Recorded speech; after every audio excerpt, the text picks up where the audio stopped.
Keluaran pasal yang ke-12 ayat yang ke-11. Dan beginilah kamu memakannya, ini anak domba yang sudah dimasak, dibakar, pinggangmu berikat, kasut pada kakimu, dan tongkat di tanganmu. Buru-burulah kamu memakannya, itulah Paskah bagi Tuhan.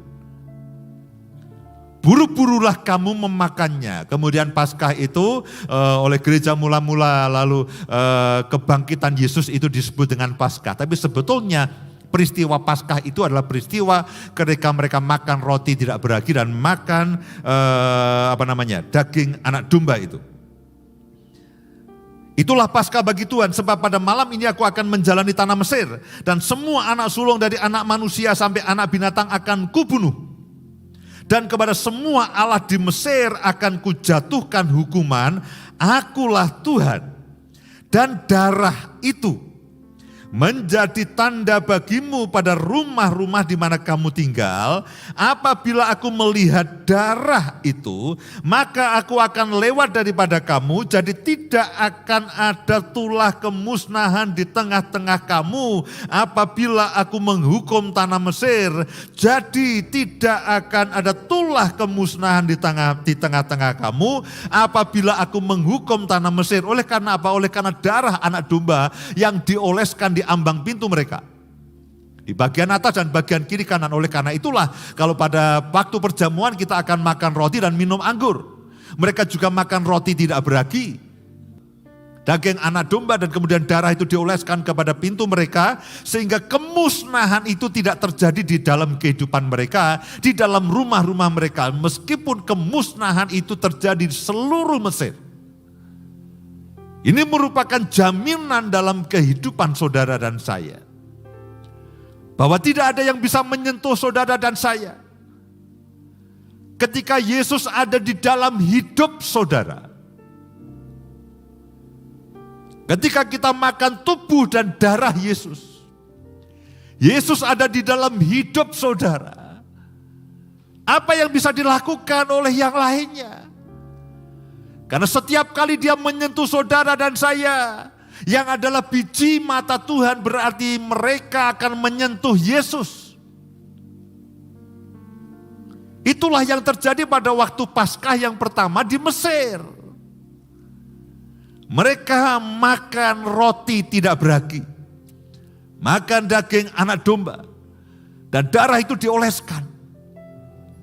Dan dikatakan, tulah kemusnahan itu tidak akan menyentuh kamu. Kenapa? Karena ada darah anak domba.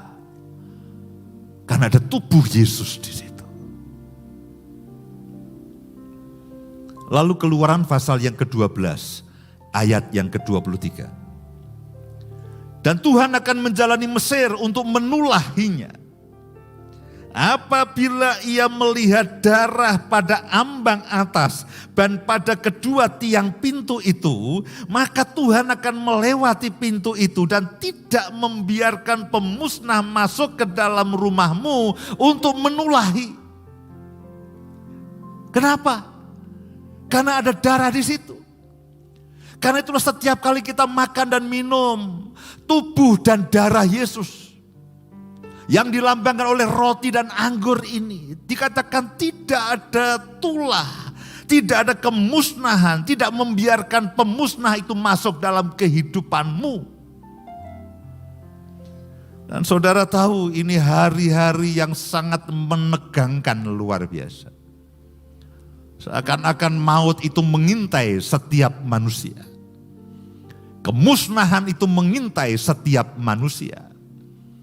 Secara ekonomi, secara sosial, secara kesehatan.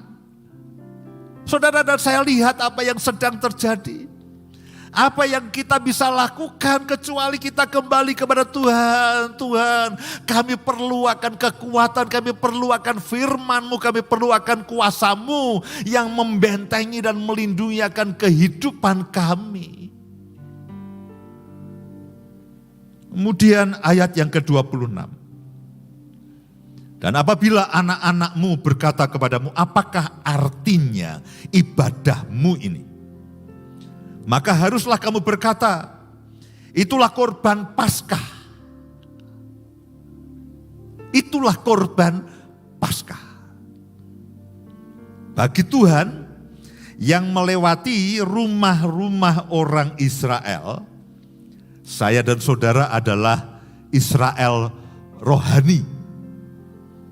Yang melewati rumah-rumah orang Israel di Mesir, ketika ia menulahi orang Mesir, tetapi menyelamatkan rumah-rumah kita.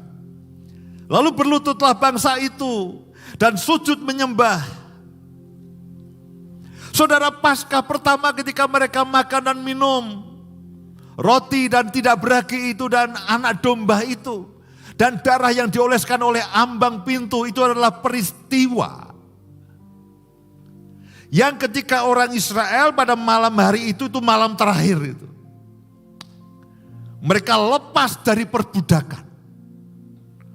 Lalu pemusnah itu menjalani seluruh Mesir. Tetapi mereka tidak bisa menyentuh satu rumah pun dari orang Israel. Mendekat saja mereka lihat, mereka menghindar. Saya mau katakan itulah yang sebetulnya terjadi dalam kehidupan saudara dan saya. Saya berharap pengharapan saudara, saya berharap pengertian ini akan membangkitkan iman saudara. Sehingga setiap kali saudara makan dan minum perjamuan ini, saudara mengerti, oh ini yang terjadi. Dan ketika Yesus mengatakan kepada murid-muridnya pada malam pada waktu dia diserahkan sebelum dia disalibkan dan mati, kemudian bangkit.